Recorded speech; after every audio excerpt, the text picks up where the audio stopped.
Ladies and gentlemen, welcome back to the Bills Bunker. As always, I'm Jake Varco, and today I'm joined by a very special guest, Bills legend with a 13-year career, two-time All-Pro punter, two-time Pro Bowler, Brian Moorman. Give him a warm welcome to the show. Thank you so much for doing this. Thanks for having me, Jake. I appreciate it. Brian, obviously, you were recently announced to be a nominee for the Pro Football Hall of Fame class of 2024. That's some exciting news. First off, congratulations. Second off, what does that mean to you? Oh gosh, it's pretty cool. Honestly, I think the odds are, pretty thin, but it just to be named with those other guys is quite the honor. And be in the same sentence as half those players is pretty amazing. So there's only been one punter that's ever gone into the Hall of Fame, but like I said, just even having that nomination. But the bottom line is it was a pretty cool thing to see, and give a lot of credit to the guys I played with that covered the kicks and snapped them to me and everything else. So it was it was a good day, and it was fun to see, and we've had a lot of fun with it. Yeah, it sounds like it's obviously an awesome honor to have. And I think you're a deserving candidate without 100%. You had a fantastic career, 13 years.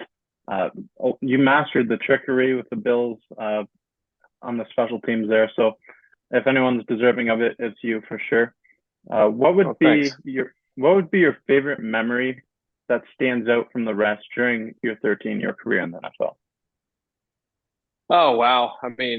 Gosh, there's a lot. Coming from a small town and being, everybody's, every young football player's dream is to play in the NFL. And yeah, I'd be remiss if I didn't say something about, my first training camp, just actually getting the call and saying, "Hey, we're going to sign you as a free agent." I never expected to be drafted.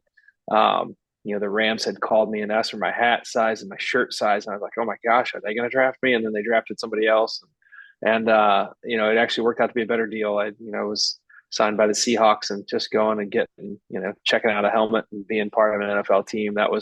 I'll never forget that. That was quite the experience. And but in terms of actually, the time that I was in the league and in the NFL, I had a little moment there where I left and went to Dallas for a year and came back, and the way the fans treated me when I came home, and I say home, it's because that's I had choices to go elsewhere, and I was like, nope, I'm going home, and I got to come back in the stadium, and man, there was nothing better than running back through that tunnel, and I'll never forget that, nor will I forget stepping on the field right before halftime for my first punt, and how they welcomed me to the field, and it gives me chills even thinking about it. So what would you say are some of the biggest things that make it feel like home for you in Buffalo? Just the people. I think you don't the people in Buffalo are just amazing, and the fans, and it's just very, I come from the Midwest. I grew up in Kansas, so everyone talks about how Midwest people are just pretty laid back and whatever. I always felt like Buffalo was very Midwest. Everyone's like, "Oh, you're going to New York? That must be crazy." I'm like, "No, we're in Buffalo. It's amazing." So it's I've got lifetime friends there in Buffalo, and the fans too. It's just they still come back to games and hang out at Coffin Corner and see the fans around the stadium and talk with them and whatnot. So it's just the people. It's just Buffalo's special. I could tell you multiple stories about times that people, neighbors helping neighbors, and nothing that nobody in Buffalo, everybody in Buffalo knows what I'm talking about. It's just great. It's a great community. It's a great community and big football town, 100%. Yeah. Like if you look at last season with what happened with the Bills when they played in Detroit, you had neighbors shoveling the players out of their driveways just so they could get to the airport to get that flight to Detroit. Is there something like that you ever experienced? Yeah, we had that surprise October storm that I think most people would probably remember. I don't know how old you were at that time, Jake, but we had that just out of nowhere. I don't know how many inches or feet of snow we got, wet snow knocking down trees and everything that really changed the landscape of a lot of Buffalo from, trees that had been there for years. But, power was out. And, again, people, I had, I don't know how many inches and maybe feet of snow in my driveway. Now they're trying to shovel it myself. And someone drove by and put it in reverse, came back, plowed my driveway for me. I was like, that's pretty amazing. I was out of power, went down to Ace Hardware and was trying to buy, like, you guys have a generator for sale by chance, and the guy's like, just use mine. I'm like, I've got power at my house here, take it, So I took his, I was like, cool, thanks. I don't even think, I mean, he didn't even know. I don't even think he knew I played for the Bills, and that, not that that would matter. I mean, that's just how people are. And so it's just such a great place, and I hold a special place in my heart for Buffalo. And what's really awesome about, like, I met you at the tailgate a few weeks back for the home opener, uh, at the Coffin Corner. Shout out to the Coffin Yeah. Corner tailgate lot. That's a great little spot right there. Um, so like, do you have any stories of things that you've seen at tailgates? Well, that's mostly the tailgate I've stopped by. I mean, they've been good to me for, gosh, almost 20 years now. Now that they've moved over to the big tree, it's a little different, but it used to be right there as we would drive in to Regional Drive. And so I'd stop on my way into the game and I'd stop on my way out of the game. And we became really close over the years, and they've had that cutout that's been there for as long as I can remember now. And I mean, it's to know that they still do that and they still run the corner. It's pretty awesome. Those guys, it's a great group of people, and I love coming back and visiting with them and tailgating with them. And and now that they're around, a couple of other big tailgates like Illegal Motion and stuff like that, it's really an experience. And I live in Florida now, and I came back from this last game, the home opener, and telling all my buddies down here in Florida, I was like, you have no idea what it's like to go to a Bills game. And so everyone wants to come now. They all want to come up there and come to a game. So we may end up there tailgating with everybody. It certainly is an amazing atmosphere, and I gotta say, every single time I go down for a Bills game, I see that Brian Moorman cutout Yeah, right there at the Coffin Corner. It's awesome. yeah, yeah. They're good people. So you mentioned earlier coming back to Buffalo, it's home, and early on you had a really big punt. I believe it was against the Cincinnati Bengals. Go out at the 1 yard line. So what was going through your head at that time, and what did it mean to make such a big impact right there, right away?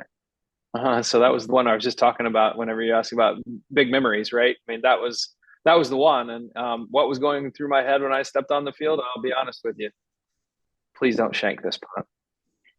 And I laughed to myself. I'm like, hey, that's we're home, we're back, and it's like I'm gonna crush this thing, and I went after it. I was like, I'm gonna make an impact here, and I think that was probably my highest hang time I ever had in my career on that punt. And going out at the one like that was just icing on the cake. So it was an amazing moment and a lot of fun. And my wife even videoed it on her phone at the time, so we still have that, and that's kind of cool. So that was a great time to come home and be part of the team again, and come back out and step back on the field with the team. That was a picture perfect punt that you had against the Bengals in that game, and uh, like you mentioned that you just didn't want to shank that punt. Is that a thought process that goes through your mind a lot when you're lining up for a No, punt? no, no. That was probably the first time in my life, in my career. I mean, as a punter or kicker, that's the last thing you think of when you walk on the field. And honestly, I couldn't believe it actually ran across my mind. But it was never. It was more of a joke in my own head, like, um, because the response that the welcome that the fans gave me when I got on the field, it was more like, oh my gosh, I was overwhelmed. I was like, um, and that's why I was kind of thought like, wow, this is couldn't be more pressure now. But it was and it just encouraged me to just stay focused and keep with what I knew what to do, and it worked out. And I guess that's always told me, it's like, no matter what, no matter how much pressure you get, you can always fight through it and do what you know how to do. And that was one of those moments, and it's one of those ones that I'll never forget. That's fantastic. Something like when you think about punters and kickers, like you're not, there's games where you're just not called on for a long time. There's long stretches in between, and you need to have ice in your veins, be confident mindset. So there's other situations where you're kind of thrown into the fire a little bit. I know that you had a few passing touchdowns in your career with the Bills. Mm-hmm. Um, what was going through your mind with those play calls? Uh, how long did it take to draw those plays up? Well, shoot, we're always drawing plays up. It's just a matter of getting coach to call them. But I played quarterback in high school, and that's, it was just funny to say because I don't know how many times people say, "Hey, I punted in high school." I'm like, awesome. So we all played quarterback. We all punted, whatever. But it didn't. I mean, I loved rolling out and throwing, and I also knew it was like they weren't ever going to be pretty. Like I'm going to throw it on a rope. The bottom line is get it to. It turned out to always be Ryan Denning, but get it to Ryan and make sure he has a catchable ball. And because 9 times out of 10, if we designed it right, he's going to be wide open anyway. So we had other multiple opportunities and things drawn up, but never got played or never got called. So I wish this day and age, the way teams go for it on fourth down and have the even more courage than we ever had then to go to call fakes and stuff. Gosh, I would love it. I mean, it was constant. I mean, even I can even think of the time the one year I was in Dallas, I was always on my special teams coach's ear. I was like, come on. I mean, this is what we could do, and we always practiced them in practice, but we never ran them. So but I loved it. I absolutely loved it, and I ate that stuff up. So you couldn't call enough fakes. But again, I mean, it's the NFL. They know it's coming, especially after we've done it a couple of times. So teams were geared up for it, knowing that I would run the ball and stuff like that. So we had to be picky about when we did it. Now, I'm not sure if you've heard the story. It was on Pat McAfee show where there's Troy Polamalu was lined up, and Pat McAfee, he was supposed to roll out for a fake as well. So that's where my question was geared towards, just because I was curious what was going through your mind at that point in time. Was there ever a player where you were going up against and you did not want to punt the ball in their direction at all? Oh, there were numerous guys, but I like really enjoyed having the good returners come in, and you know some names like Dante Hall for the Chiefs. It's like I loved going against those guys. Like I wanted to try and kick fair catches the whole night, or whole day. I just was talking to somebody today or yesterday over the weekend. How we were talking about Deion Sanders. I was like, I got to punt to him towards the end of his career, and I'm like, yeah, I punted him a fair catch. That was, that's what I can say. And like, that's awesome. He was one of the, very electric guys. Um, you know, um, Gosh, I mean, you could just go down the list. Devin Hester, I mean, probably the greatest returner of all time. I really loved punting to him, and I had some of my greatest games against him. And and it's not me. I mean, it's our whole collective, our team. I mean, we all would rise to the occasion, and obviously I have to kick the ball well, but we have to cover too. And some of my best numbers came out of the games against Chicago.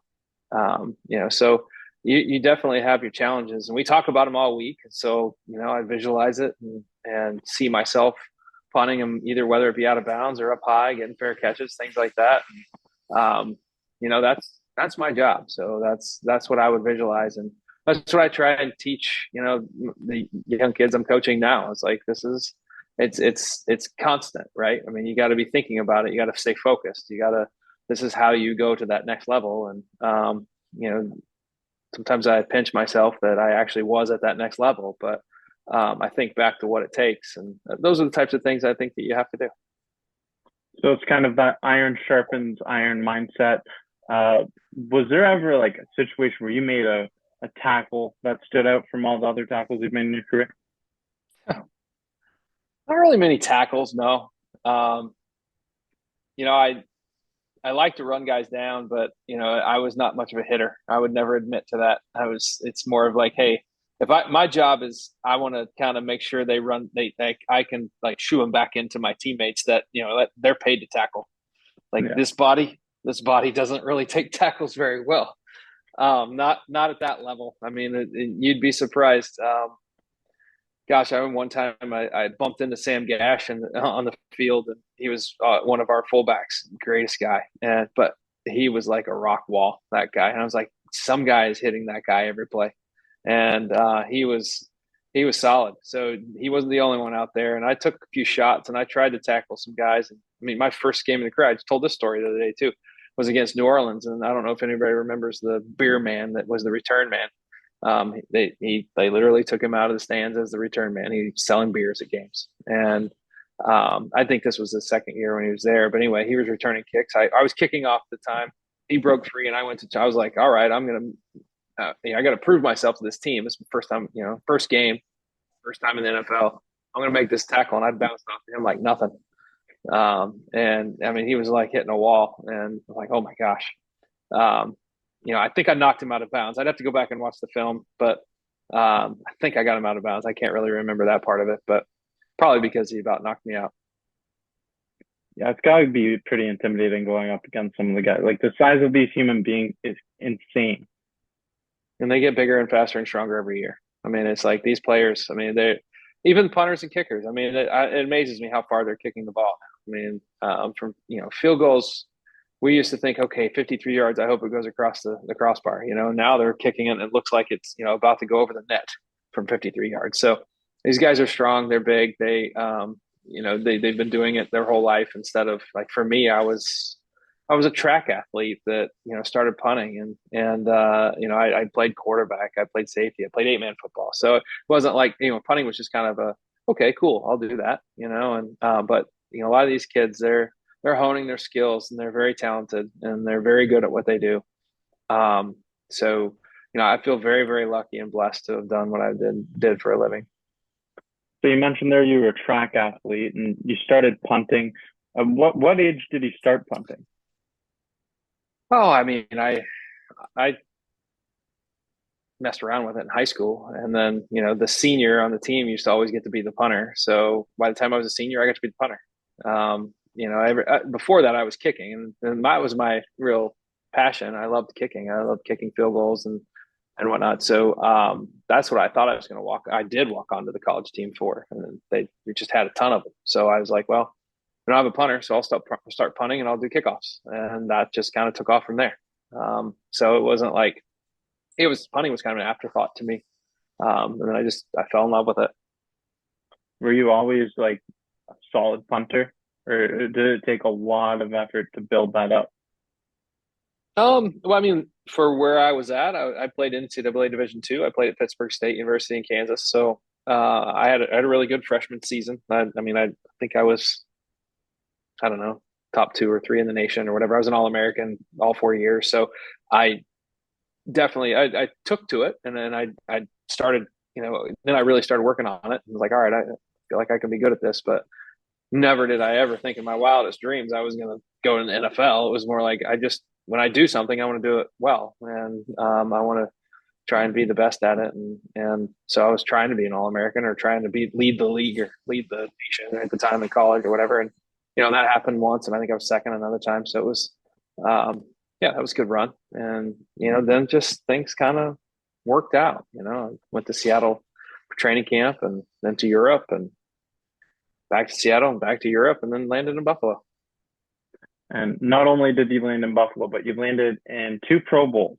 And in one of these Pro Bowls, there's a pretty infamous hit that I have to ask you about, involving Sean Taylor. I'm sure you got asked this all the time, but when you saw Sean Taylor charging towards you, what was going through your mind there? I didn't see him. No, I had no idea he was coming at me, or I wouldn't have made that cut. My intention was to run out of bounds, and then I got a block from John Lynch. He kicked Derek Brooks out, and it's just instinct at that point. I'm like, okay, I'm going to cut up. I'm going to get that first down. And it's just a split second decision that I made, because my decision before that was I'm running straight out of bounds, because guys were not rushing, and there was no faking anybody out. and I could have kicked it, but I was just running. It's hard to kick when you're running full speed, so I was like, I'm just going to run it. And then I made that break, and I thought I was home free. I thought I was getting the first down. I was going to be the hero. Sean had other thoughts, so yeah, he took me out. It was a clean hit, man. It was a great hit, and it's the 15 seconds of fame that keeps on giving. And you got right back up from that. You went over and talked to him. What did you say Uh, to him after that?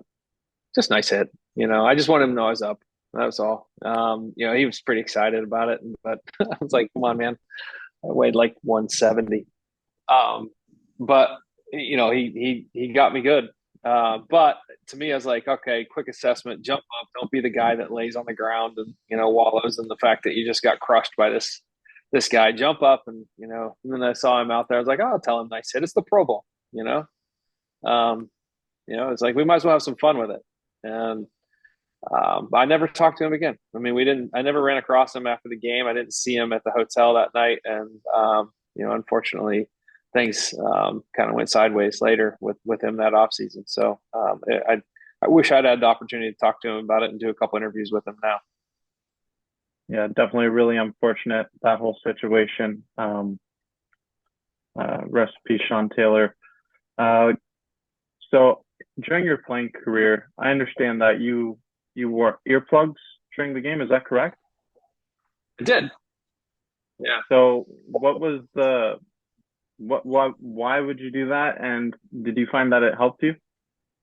I did. Yeah. And honestly, I learned it from Jeff Fiegels, who I was in camp with in Seattle. He wore earplugs when I was there as a rookie. And I was like, huh, interesting. And so when I got to Buffalo, actually before Buffalo, after that, I would just use the little foam ones that you roll up and put in your ears. I wore those for a long time. I wore those throughout Europe. And then when I got to Buffalo, I got some specially made to use and even blocked out more noise. But to me, it was about just like getting in my inner game, and blocking out all the noise, and whether it be fans or anything going on out there. I don't need to hear the snap count or the cadence of the personal protector or anything like that. I'm just watching the ball. And I just want to be in my own world and know what I'm doing, and it just kind of kept me there. Um, yeah, so that was kind of my thought process, and did that for my whole career, and it seemed to work out well. That's really interesting. Outside of you, I've never heard of anybody else doing that. Yeah. Yeah. Well, maybe Jeff and I were the only ones. I don't know. But to me, it was, I wanted to block out the noise. And, there's plenty of fans on road games that want to heckle you, and they didn't ever realize that they didn't affect me much because I couldn't hear them. And speaking of those road games, is there a road stadium outside of Buffalo that you enjoyed playing in the most? I always love going to Kansas City. I'm from Kansas, so probably played some of my best games in Arrowhead, and I think a lot of that had to do with the fact that I was playing at home in front of a lot of my college fans because we were just down the road in Pittsburgh, Kansas, about an hour and a half, and then the high school buddies would come up to the game, and it was just a lot of fun. But honestly, that just any stadium's great. I got to play in every stadium in the league over my career, and now there's some new ones, so I haven't. But if I go down the list of ones that I got the opportunity to play a football game in, it's pretty cool to think about. I mean, and there were certainly some where fans seemed a little rougher, but the bottom line is NFL fans are passionate. It doesn't matter where you go. People are like, oh, the Eagles fans are terrible, or Bills fans, or Raiders fans, or whatever. No, they're just passionate. And I loved that. And I loved playing in Oakland, and aside from kicking on the dirt, that was no fun. But now obviously they're in Vegas. But, and when we played the home opener against Vegas, there were a bunch of fans that came through the tailgate, and we hung out with them, took pictures with them. I mean, it's just passion, I mean, and sometimes there's a few people out there that make some bad choices, but I think it's just about coming out there and enjoying the game, enjoying the day, and and having passion for your home team. Yeah, it's definitely a very passionate like sport. You have to be passionate to be a diehard football fan. You For get sure. really invested into your teams. So with that being said, Tyreek Hill recently made some comments about the Buffalo Bills Mafia. I'm not sure if you heard them, but basically he said that the Bills Mafia is just like any other fan base. Uh, I want to know what your thoughts on that is. Well, he's absolutely wrong. um, I say that all teams are, they have passionate fans, but we have the most passionate fans, and the ones that it's like it goes back to what we talked about. Why Buffalo? Why do you love Buffalo so much? It's the people, and it's how much it's I just had another conversation with somebody over the weekend because they were talking about Green Bay versus Buffalo, and I was like, listen, if you've never been to Buffalo, I get it. Green Bay's storied history, great stadium right in the middle of the neighborhood, whatever. But have you been to Buffalo? Like, well, no. I was like, well, then don't compare the two until you get the opportunity to do both, because I think Green Bay's amazing, but I was blessed enough to spend time in Buffalo, and I would argue that it's even better, and the fans are just as passionate and better, and I being from Kansas, I know how Chiefs fans are. They're passionate, and Arrowhead is one of the loudest stadiums in the league, no doubt. And by design, and they'll probably never change that. But that doesn't make them, have better fans. I mean, I think arguably, I think you'd find even better fans in Buffalo. I've never seen. I mean, so I live in Jacksonville now, and when you came down for that playoff game a few years ago, got the opportunity to go hang out with a bunch of the mafia. And, I mean, it's just nobody travels like that. I mean, I think the only other team that might travel that way, there's a couple. I mean, Steelers fans travel, Dallas fans travel, but Bills fans, they're pretty special. I mean, they're one of a kind. It's definitely a special fan base to be a part of. And you mentioned Green Bay there earlier. I went to a Bills Packers game back in 2018 at Lambeau, and great experience. I love being at Lambeau Field. Such a storied history at that stadium there. Got to walk through the tunnel, go on the field, did a little tour there.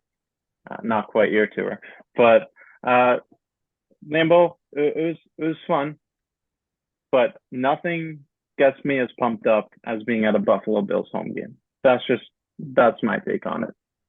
Yeah, yeah, they're hard to beat. They're hard to beat. It was pretty special to be back last or a couple weeks ago, and there's just being out in the parking lot and tailgating with everybody. I mean, it's an event, and it's a lot of fun, and being able to be in the stands with the other fans, it's pretty exciting.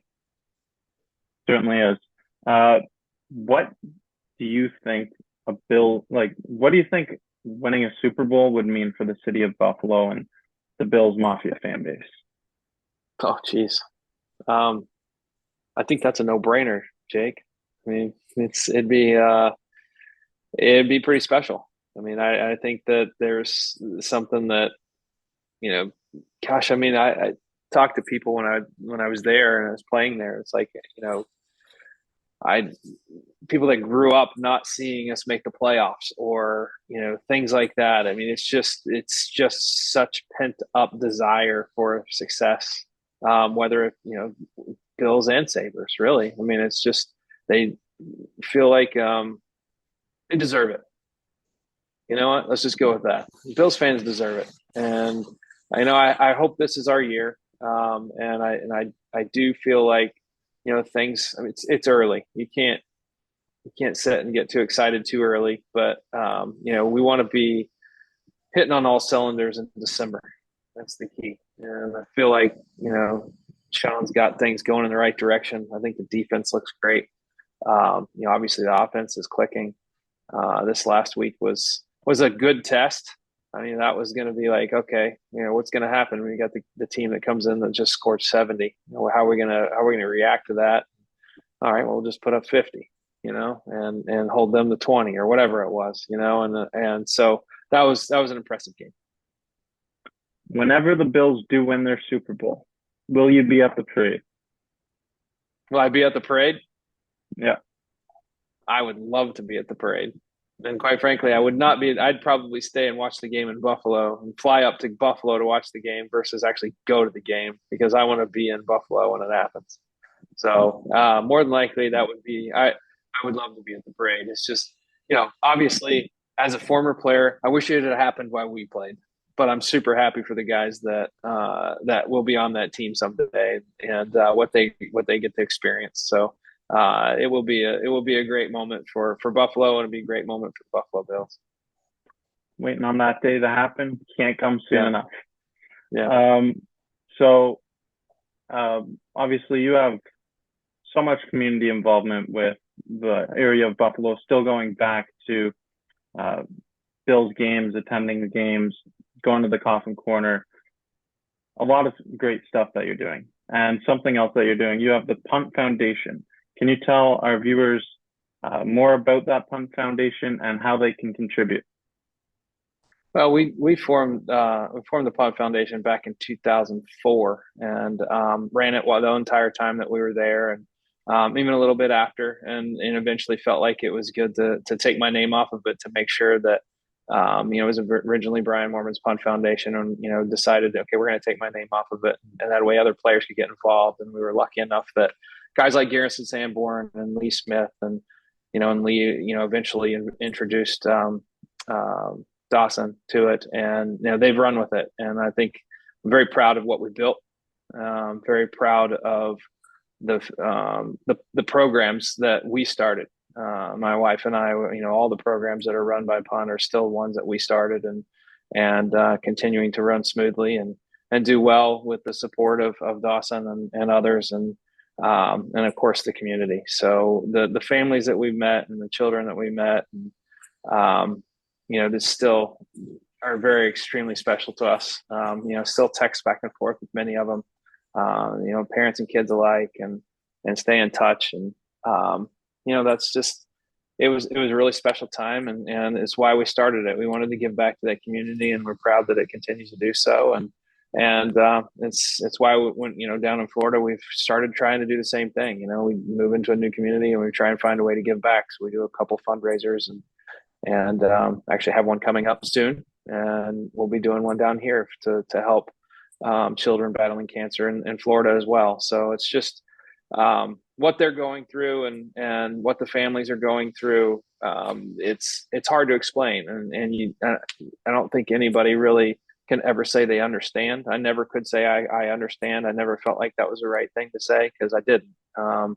The closest thing I got to was my father ended up with cancer, and it's like, oh my gosh, I kind of sort of understand. This is so hard, and these families and these kids, fighting that battle, and so brave, and all they want to do is smile and go out and play with the other kids. And that's why we started what we did, and really proud of where it's gone, and where the people that started it with us, how they helped and how they threw in their efforts and everything else. So I'm glad that it is where it is. Well, what you're doing is awesome. So thank you for doing that. For everyone that wants to check out the Punt Foundation, I'm going to leave the link to the website in the description below. So make sure you go check that out. Awesome stuff that you got going on there. Just wanted to say thank you so much for doing this show today. Do you have any closing statements that you'd like to make for the viewers here on Bills Bunker? Go Bills. Most Go important Bills. thing, right? Yeah. Let's keep it rolling. We're in London, so we'll see how it goes, and just keep on trucking through the season here, and looking forward to them continuing to find success. Awesome. Love it. Go Bills. Thank you so much, Brian. And thank you to everyone watching. This Appreciate is the it, Bills Jake. Bunker. Thanks, Thank you. Yep.